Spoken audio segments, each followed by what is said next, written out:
¿Cómo ha reaccionado el mundo? La Unión Europea, por ejemplo, está preocupada por verse obligada a ser arrastrada a lo que dice es un enfrentamiento militar. Alemania también destacó el punto de peligrosa escalada en el que se encuentra la situación. Canadá, la Unión Europea, Afganistán, entre otros, pues hacen un llamado a usar la razón. Rusia considera la muerte de Soleimani ilegal. Los mercados aquí en los Estados Unidos reaccionaron negativamente, como era de esperarse. Una subida de más de 3% en los precios del petróleo después de conocerse la muerte de Soleimani. Bueno, ¿quién era precisamente Qasem Soleimani? ¿Y por qué su muerte puede ser el comienzo de un complicado escenario e incluso una guerra en la región? Pues este es el recuento que nos trae Nick Robertson.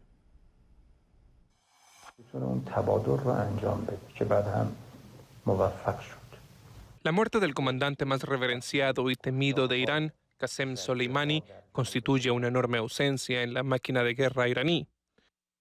El combatiente más destacado de la teocracia era el cerebro y la fuerza detrás de la coalición de chiitas fundamentalistas leales al ayatolá iraní en Oriente Medio. Comenzó a luchar en los años 80. El entonces veinteañero escaló rápidamente en la jerarquía militar iraní durante la despiadada guerra Irán-Irak. Al menos 500.000 de soldados murió en las trincheras al estilo de la Primera Guerra Mundial. Ambos lados usaron armas químicas. Soleimani emergió como el probado y endurecido héroe del campo de batalla y pronto llegó a comandante del cuerpo de la Guardia Revolucionaria Islámica. En una década había avanzado otra vez, posicionándose a la cabeza de las Quds, fuerzas de élite de la Guardia Revolucionaria.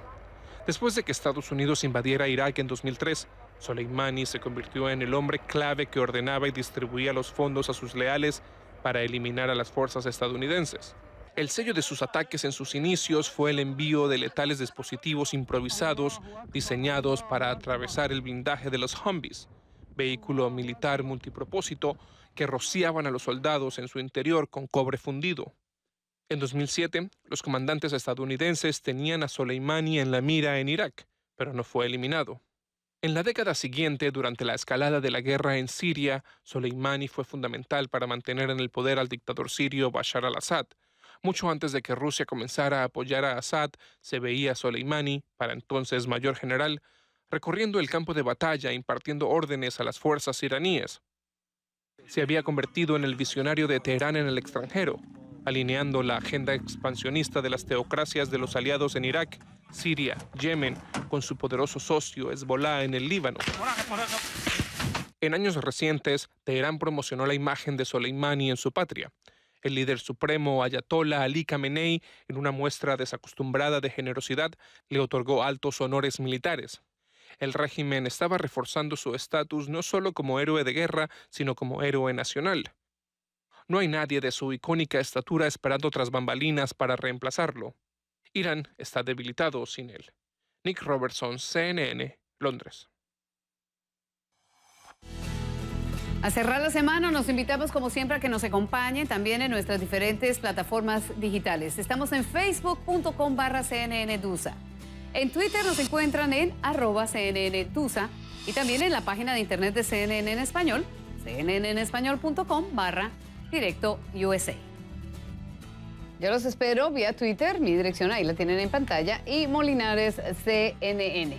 A continuación, vamos a ver el análisis. Vamos a tener con nosotros en el estudio al director nacional de inteligencia, John Negroponte, que nos acompaña para este análisis aquí en Directo USA. Ya regresamos. Bueno, vamos a tratar de entender lo que ha pasado con esta operación de Estados Unidos el jueves en la noche en el aeropuerto de Bagdad, que dio con la muerte de Qasem Soleimani, este comandante de las fuerzas revolucionarias iraníes, y con una persona que realmente ha conocido esta área y esta región muy bien. Está con nosotros el embajador John Negroponte. Él fue el primer director nacional de inteligencia, el primer embajador de Estados Unidos en Irak, después de pues la caída de Saddam Hussein, etcétera. Y bueno, más allá, usted tiene una carrera estelar en términos diplomáticos, pero hablemos un poquito de todo esto, embajador. ¿Cómo ve lo que ocurrió y si le sorprendió esta operación que hizo Estados Unidos? Bueno, no me sorprendió en el sentido que era obvio que algo estaba pasando allá con las manifestaciones, con algunas alertas antes que se preparaba algún tipo de ataque. Entonces, no me sorprendió en este sentido. Lo que diría yo es que este era un punto muy importante desde el punto de vista de derecho internacional, un acto de autodefensa por parte de los Estados Unidos. Teníamos información que un ataque contra nuestra personal era inminente. Entonces teníamos todo derecho de tomar medida de defendernos.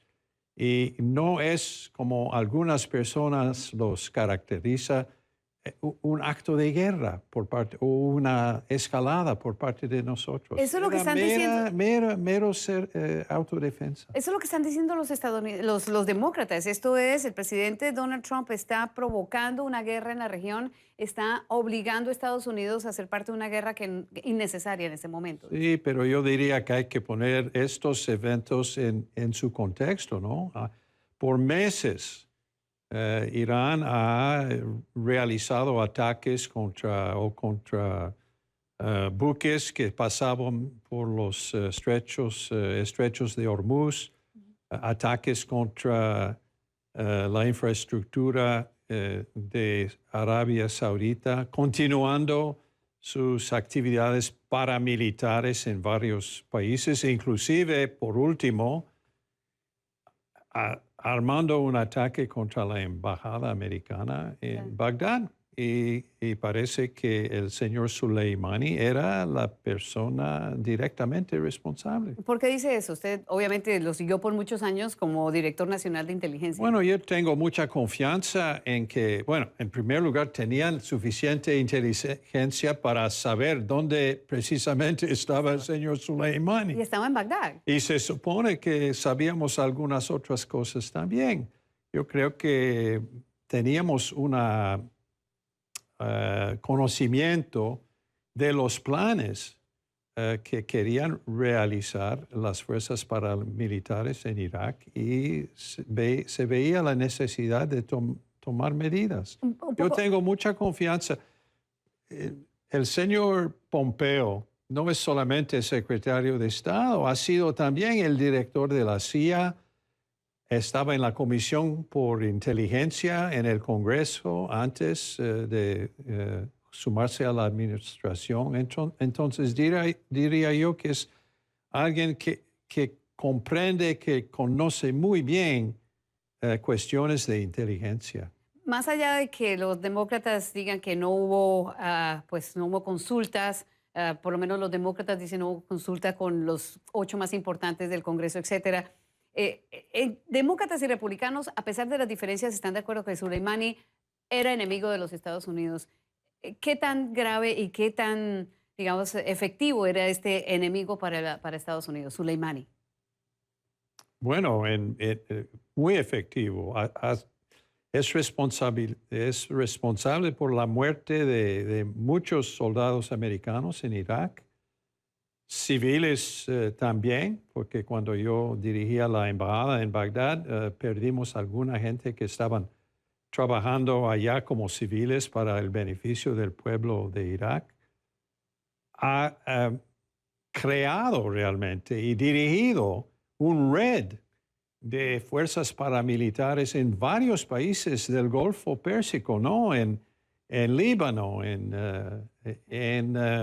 Yemen, en Palestina, en Israel mismo, en Líbano, en muchos lugares. ¿Y usted cuál cree que es el siguiente paso? ¿Qué debería hacer el gobierno de Estados Unidos, el presidente Donald Trump, ahora que ya pues abrió esta caja de Pandora, por decirlo de alguna forma? Pero quiero enfatizar que Soleimani era la persona principalmente responsable para la creación y dirección de todas esas fuerzas en el Medio Oriente que luchan para avanzar los intereses de los iraníes. Esto va a tener una implicación muy importante y nos va a gustar tener su presencia aquí en Directo USA. Por ahora, un feliz año para usted, embajador. Muchas gracias. Gracias, mismo a usted. Embajador John Negroponte con nosotros en Directo USA. Estados Unidos ordenó el despliegue de miles de soldados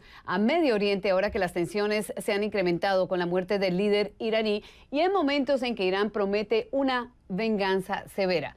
Según un funcionario estadounidense, Soleimani estaba planeando ataques en contra de intereses estadounidenses en varias regiones, en varios países de la región, y se trataba más del tipo de información que se recibe de forma regular. Esto fue lo que llamó la atención de la comunidad de inteligencia, según el secretario de Estado Mike Pompeo. En Washington, el común denominador es que Soleimani era enemigo de Estados Unidos, sí, pero la reacción a la decisión del bombardeo se generó en líneas partidistas.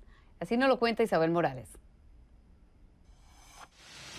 El presidente de Estados Unidos, Donald Trump, defendió su decisión de ordenar el ataque aéreo que dio con la muerte del comandante militar iraní Qasem Soleimani. Estados Unidos ha pagado a Irak miles de millones de dólares al año durante muchos años. Eso está por encima de todo lo que hemos hecho por ellos. El pueblo de Irak no quiere ser dominado y controlado por Irán, pero en última instancia, esa es su elección. Por su parte, el secretario de Estado, Mike Pompeo, dijo que el bombardeo ayudó a desactivar un ataque que calificó de inminente y que pudo haber cobrado la vida de cientos de personas. No puedo hablar mucho sobre la naturaleza de las amenazas, pero los estadounidenses deben saber que la decisión del presidente de sacar a Soleimani del campo de batalla salvó la vida de estadounidenses. No hay duda de eso. Él estaba trabajando activamente en la región para ejecutar grandes acciones que, como él describió, pondrían en riesgo cientos de vidas. Esta fue una evaluación basada en la inteligencia que nos condujo a la toma de decisiones. Mientras que los 4 líderes demócratas del Congreso, incluyendo a Nancy Pelosi, la presidenta de la Cámara de Representantes, aseguran que no fueron notificados de estas acciones militares. Según ellos, fue una violación del protocolo de informar previamente a los líderes del Congreso sobre acciones militares sensibles que representen un riesgo para Estados Unidos. No está claro si los 4 líderes republicanos fueron notificados. El líder de la minoría en la Cámara, Kevin McCarthy, estuvo el jueves con el presidente Trump en Florida, día en el que ocurrió la acción militar. El líder de la minoría en el Senado, el senador Chuck Schumer, quien hace parte del liderazgo del Congreso, criticó al gobierno por no notificarles. Soy miembro del grupo de los 8 líderes del Congreso que típicamente recibe informes por adelantado antes de una operación de este nivel de importancia. No nos informaron. La falta de consulta previa y de transparencia con el Congreso está escrita en la Constitución. La razón es que es necesaria una consulta previa y transparencia con el Congreso. Eso está escrito en la Constitución por una razón, porque la falta de consulta previa y transparencia con el Congreso puede provocar decisiones precipitadas y sin fundamento. Mientras que el líder de la mayoría en el Senado, el republicano Mitch McConnell, apoyó las acciones del gobierno. Estamos trabajando para organizar una sesión informativa clasificada para todos los senadores la próxima semana. Recomiendo a todos los senadores que esperen para revisar los hechos y escuchar a la Casa Blanca antes de emitir un juicio sobre esta operación y sus posibles consecuencias. Según analistas, el deseo del presidente Trump de traer a casa a los militares estadounidenses que están en esa región por ahora no será posible, luego de esta última acción militar de Estados Unidos. Isabel Morales, CNN, Washington.